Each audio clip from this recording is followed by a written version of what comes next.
So the other thing is like, let's talk about the idea of like multiplayer in AR. So multiplayer, when we're talking about multiplayer, doesn't necessarily refer to a game.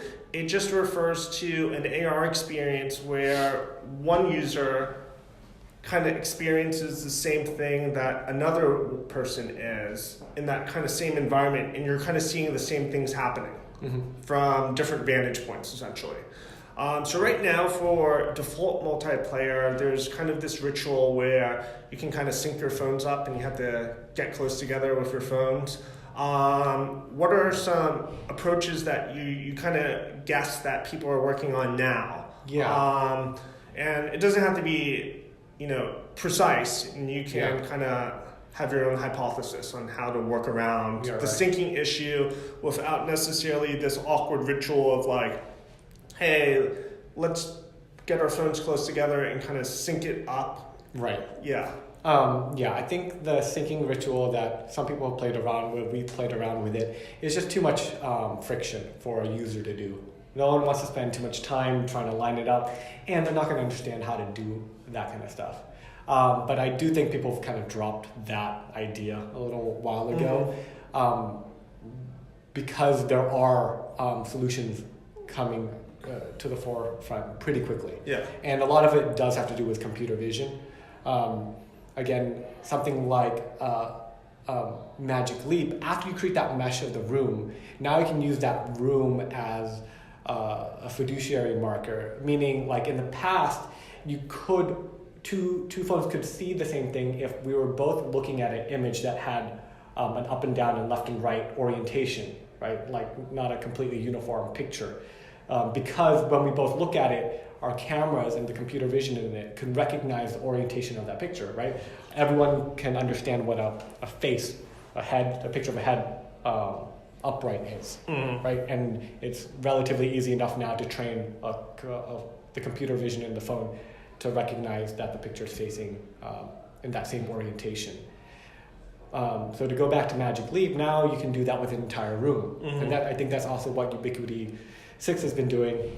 And then after you scan an entire room, if we both looking in a general part of the room together, the computers can recognize with some percentage accuracy that we're both looking at the same corner of the room at some orientation. And that means that the little, ghost that you put here should appear in my phone in that same orientation here. So using maps of the 3D space as markers, essentially, is probably where all the tech is heading towards to give people multiplayer, persistence, all of the, milestones that we need to cross for consumer adoption. Will probably be in that area. So I have a perspective on kind of orientation for multiplayer experiences. I want to get your feedback and see if you kind of agree with me. The one that makes sense the most right now is probably just a standard image marker that both of anyone who wants to sync into a multiplayer experience syncs up with. Yeah. And then from your location from the image, you kind of have like this orientation relative to the image. And then, so if there's something floating out here and the image marker's there, everything's in relationship to the image marker. Obviously, that doesn't. If you get unsynced with the image marker, then things break down. But that's kind of like, is that kind of the limitations we're dealing with until possibly Ubiquiti 6 or 6D AI, they start releasing SDKs that solve this problem? In the short term. Yeah. Yeah, I mean, that's essentially what we're seeing with ARKit. Yeah. I think ARKit 2 actually does a form of that. Yeah. So you can have image markers, and then the image markers will set up the scene with respect to that image marker, so things are correctly placed that way. Yeah. But then when you turn away from it, then it starts looking for contrast points to start relating information back to that image marker. Yeah. So that's how they're doing it from my understanding. You look at it, play something with respect to that, but then when you walk away from it, now it's looking for anchor points to collect and to map out that area. And then as you walk back, if you ever come back to that same picture that you're using as a marker, then it'll kind of readjust everything. So sometimes when we're playing around with it, you'll look at the image marker, you'll see your object. You'll turn around and place some objects over there.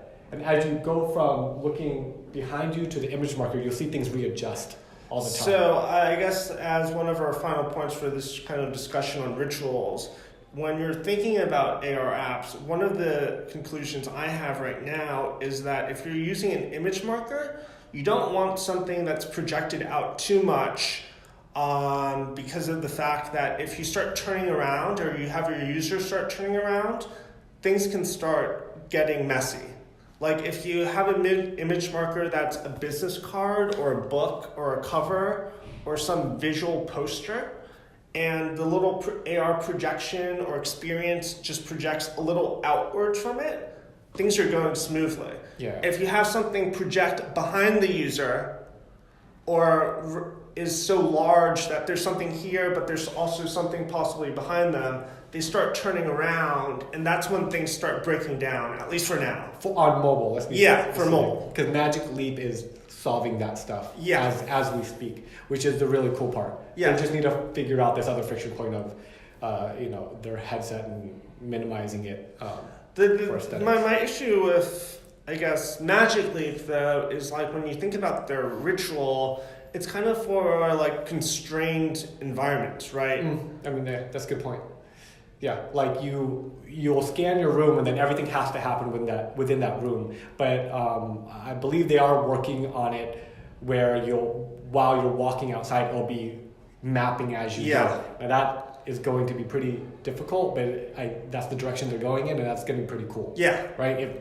If they can map as they go, and then you can use augmented reality essentially everywhere. Yeah. That's kind of like the dream. I'll throw in one cool thing that I saw recently in that Niantic, the people who do make Pokemon Go, they're using AI and computer vision to recognize just from still images, it seems like, and then frame by frame in a video, where the depth of things should be so that their Pokemons can run in and out of and behind things. So we got to wrap up a little bit. Okay, yeah, let's wrap up. All right, well, that's all for today, and look forward to speaking with you guys next time.